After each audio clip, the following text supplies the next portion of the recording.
আমার কোনো ক্যামেরাম্যান করিবা হবে না, না মোর কথার কোনো দামে নাই। 30,000 টাকা দিয়ে ক্যামেরা করিল, আরে একটা গুজুয়ারি সবাই করে, আমাকে করিবা হবে কেন? এখন 30,000 টাকাও নিয়ে গেল না, আর 2 মাস না হইতে হইতে বুটও নিয়ে পালাল। তারপর কে নি পালাল? ক্যামেরাম্যান তয়। এখন 30,000 টাকাও গেল, বুটও নিয়ে গেল, এদিকে মান সম্মানও সব শেষ করে দিল। আরে হারামজাদার মুখটা দেখলে তো এখন খেচান দিবা না। ক্যামেরাম্যান না করলে বলে বেহা করিবা না, আলু সিদ্ধ ভাত খিলাও তাও ক্যামেরাম্যান লাগবে, বুটার সব কথা গিলা শুনিবা হবে হারামজাদা। আর এখন দের করলা খারাপ বাস।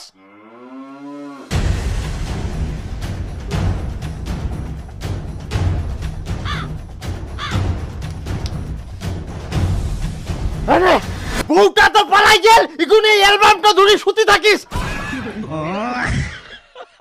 আর জীবনে তুই চিন্তা করিস না যে তোকে মুই বিয়া দিম।